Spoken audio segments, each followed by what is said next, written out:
vidéo bi la ñu ngi ci ànd ak agence immobilière Diaspora Sopp Nabi. Vladimir Poutine dem na ci réewum Chine bokk na ci li ko fa yóbbu ñu trouver solution ci guerre bi dox ci diggante Israël ak Palestine. Suba mercredi le 18 octobre le président américain muy Joe Biden dina dem ci réewum Israël bokk na ci li ko fa yóbbu jàppale ko ci guerre bi nga xamante ne moo dox ci diggante ak waa Hamas wala sax waa Palestine. Question bi ñu war a répondre mooy guerre bi mi ngi xewee exactement ci réew mi nga xamante ne moo di Israël ak Palestine. Donc lan moo ci yoonu Russie ak États-Unis d'Amérique ba seen ay njiitu réew di jël ay vol ngir àddu jëmale ci bile xeex mooy sujet majeur biñ leen war a tënk léegi-léegi incha allah ci seen format bu actualité du jour. Bienvenue bu fekkee da nga bëgg a xam li xew ci àdduna wërngal këpp ma di la ko tënkal ci fukki minute. Bala ñu ciy ñëw je pense que ne war naa leen jox ay explication yu bari bokk na ci loolu absence bi nga xamante ne def nañ ko booba ak léegi war na ëpp sax un mois. rax ci doolu aussi ñu bari ci yéen ñu ngi ma gis ci beneen canal muy Italiano VIP. li nga xamante ne nag moo waral ñu tijji beneen canal tudde ko Italiano VIP mooy bii dañ koy jagleel actualité du jour beneen bi dañ koy consacrer spécialement pour histoire ak documentaire yi nga xamante ne dañ koy def léeg-léeg muy tënku ci wàllu éducation léeg-léeg aussi muy tënku ci wàllum science. bala muy ñëw ci actualité bi dëgg-dëgg nag démb aussi gis naa ñu may sànni xeer naan dañ koo war a féete parce que bandaana bi ba doon takk sam bopp bi désormais nekkatu fi. oui c'est vrai boobu noonu dindi naa ko li nga xamante ne moo ko waral nag mooy dama bëgg a présenter wu naturellement ci seen kanam c'est-à-dire bañ a takk ci bopp bi dara ñëw ni nga xamante ne noonu lañ mel naturellement présenter leen format yi nga xamante ne naka jekk moom ngeen baaxoo di ko gis. maa ngi jégalu ci absence bi nag mais je suis de retour parmi vous incha allahu taala dinañu continuer bépp format boo xamante ne moom la ñu tàmmoon di ko àndandoo ensemble. bala ñuy ñëw directement nag ci lan moo waral Vladimir Poutine dem ci réewum Chine ak lan moo waral Joe Biden war a dem ci réewum Israël dañuy arrière tuuti pour comprendre contexte bi c'est-à-dire fan la coow li jóge exactement. problème bi am entre Israël ak Palestine nag mën naa wax ne lu yàgg la mais nag mi ngi gën a taree depuis la première guerre mondiale ba ñu yegg si ba ci atum 1948 bi nga xamante ne moom la ñu fondé gouvernement bu Israël. duma ci ñëw ci détail nag parce que maa ngi préparé ngir jagleel ko benn vidéo spéciale pour expliquer leen dëgg-dëgg ana lan moo waral bile xeex. pour nga seetaan ko nag bu ma ko dugalee li ngay def lu simple la mooy nga abonné ci beneen chaîne bi nga xamante ne moo di Italiano VIP. bu ñu ñëwee ci li nga xamante ne mooy xew ci jamono ji tey nag mi ngi commencé exactement bésub le 7 octobre bi nga xamante ne moom lañ weesu.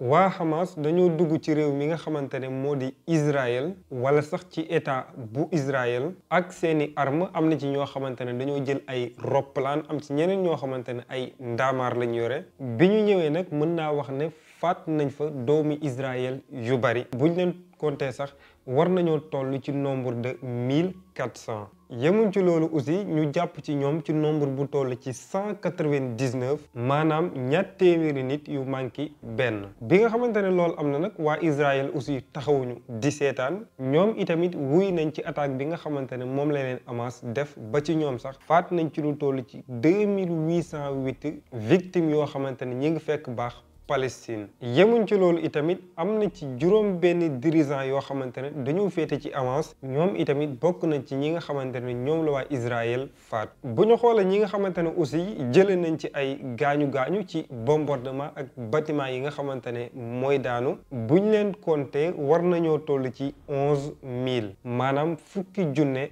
ak benn. bi nga xamante ne loolu am na nag war nañoo toll ci 400 000 Palestiniens yoo xamante ne dañoo dawee Gaza du Nord jëm ci côté sud bi nga xamante ne waa Nations Unies ñoo fa def benn centre de réfugiés ngir wàllu ñi nga xamante ne dañuy daw ci yooyu noonu jëya. boobu ak léegi nag mën naa wax ne am na ci yeneen tension yoo xamante ne xewaat na fi mais lii nag dafa nekk benn résumé boo xamante ne dama ko def pour ñu comprendre dëgg-dëgg jamono jii fan la xeex bi commencé ak jëye ak situation yi nga xamante ne mooy xew ak actuellement. bu fekkee Vladimir Vladimirovitch Poutine mu nekk njiitu réewu Russie mi ngi yegsi ci réew mi nga xamante ne moo di Chine ci heure italien 3h30 buñ ko méngalee ak heure Sénégal mi ngi war a toll ci 1h30 mu nekk première mission bi nga xamante ne dox na ko ginnaaw bi cour pénal international tegee ci kawam li nga xamante ne moo di mandat d'arrêt ki muy dajal nag mooy homologam muy Xi Jinping. question bi ma bëgg répondre nag mooy est-ce que Vladimir Poutine dafa dem volontairement wala dañ koo invité loolu moo waral mu dem ci réew mii di Chine. exactement dañ koo invité Xi Jinping moo ko invité te sax li ko def moo di invité d'honneur ci 3e forum bi nga xamante ne ñi ngi ko duppee ci turu ceinture et la route muy am ci bésub tey jàpp suba mu nekk ay information yoo xamante ne nag la chaîne anglophone bii nii di CGTN moo ko fësal tey la yegsi waaye dina daje ak naatangoom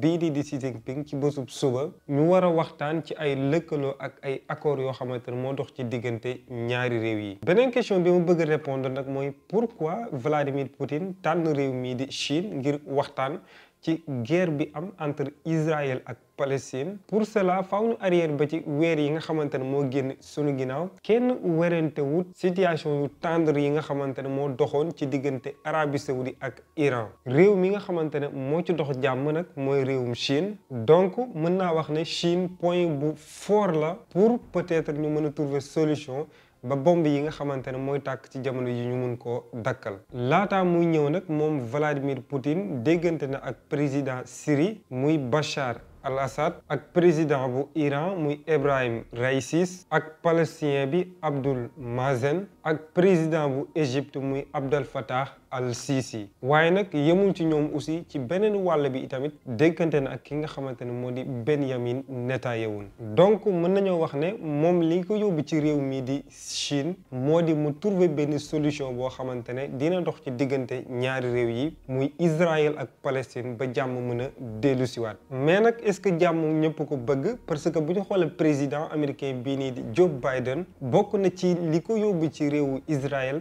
mooy mu montrer force ak position bi nga xamante ne Amérique am na ko ci bile xeex. rax ci doolu aussi mu nekk benn avertissement boo xamante ne da koy jox réewum Iran Syrie ak waa Hezbollah. ba tey itamit mu tombé ak ci jamono ji nga xamante ne lu ëpp 2 millions de Palestiniens maanaam 2 millions de personnes yoo xamante ne ñi ngi bokk ci Palestine amuñu li nga xamante ne moo di électricité amuñu ndox amuñu aussi lu ñu dundee te aussi ñi ngi ragal ne waa Israël ñi ngi préparé waat beneen cong boo xamante ne buñ ko defee ci bile zone ay junney doomu aadama mën nañ cee jaar ñàkk seeni bakkan. mu nekk benn situation boo xamante ne nag bu complexe la mais nag en tant que musulman mën naa jël position mais nag bu fekkee damay joxe actualité yi dama koy joxe comme ni nga xamante ne rek noonu la amee mais nag en tant que musulman moom je pense que ne sama position du jar sax ma di ko expliquer mais nag dina bokk ci respect boo xamante ne dama koy am jëmale ko ci yéen information yi nga xamante ne moom laa leen di jox ma bañ cee modifier dara wala ma bañ cee wàññi wala sax ma ci yokku dara. dans ce cas là nag mën nañoo passer directement ci beneen point bi muy actualité bref ñu war a tënk li nga xamante ne mooy xew ci àdduna wërngal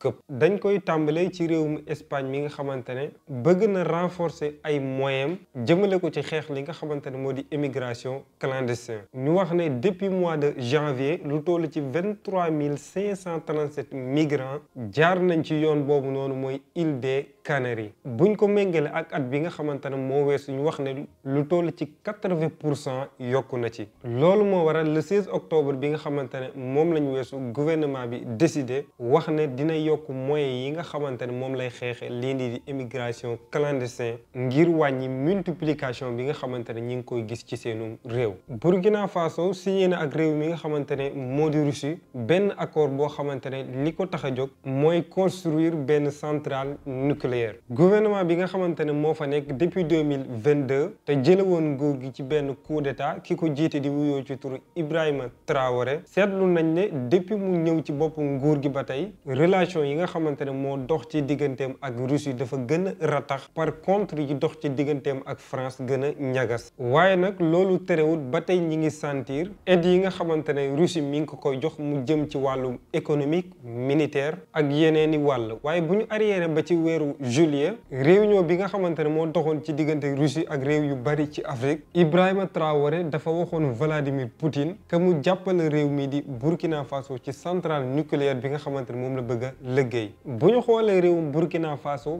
23% ci population bi kese ñoo am li nga xamante ne moo di courant, mu bokk ci taux yi nga xamante ne moo gën a faible ci monde bi. agence nucléaire russe bii nii di wuyoo ci turu Rosatom moo leen di jàppale ci boobu noonu liggéey. seen ay mëbët nag bokk na fii ak 2030 95% ci ñi nga xamante ne dañoo nekk ci zone urbain bi am li nga xamante ne moo di électricité. bu ñu ñëwee ci zone rurale bi 50% ci ñoom am li nga xamante ne moo di électricité. bu ñu jógee bitim réew dellu si ci réewum Sénégal wax liy bégal joolaa yi ak tukulóor yi, lii nag information bu naqari la ci ñoom, muy mburu mi nga xamante ne dañ ko nar a yokk mu war a jóge ci 175 francs jëm ci 200 francs, maanaam ñu yokk miisu mburu ba mu yegg ci ñeent fukki dërëm. mu nekk prix boo xamante ne nag la fédération nationale des boulangères du Sénégal ñoo ko fixé ci janoo bi doxoon ci seen diggante ak taskatu xibaar yi ci bésub tey le 17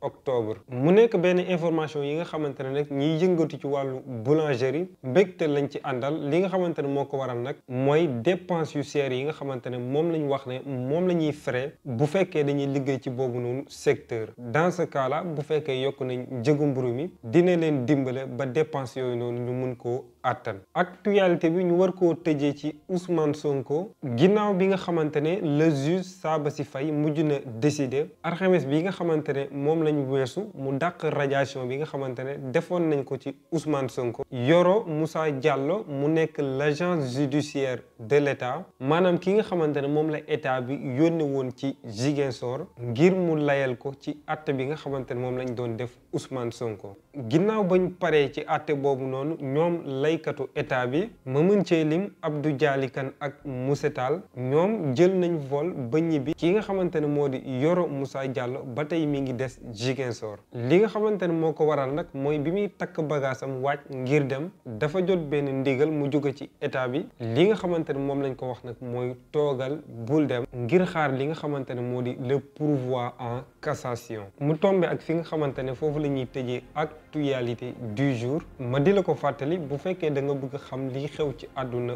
wërngal këpp maa ngi lay invité nga abonné. démb def naa benn vidéo ci Guy Marius Sagna histoire am ak fi nga xamante ne foofu la jaar ci wàllum politique ak arrestation yi nga xamante ne teg nañ ko ci kawam. résumé naa la ko moom ngay am nii naa la bàyyi nga seetaan ko ma jox la dig daje ba suba incha allah ci seen beneen format bu actualité du jour.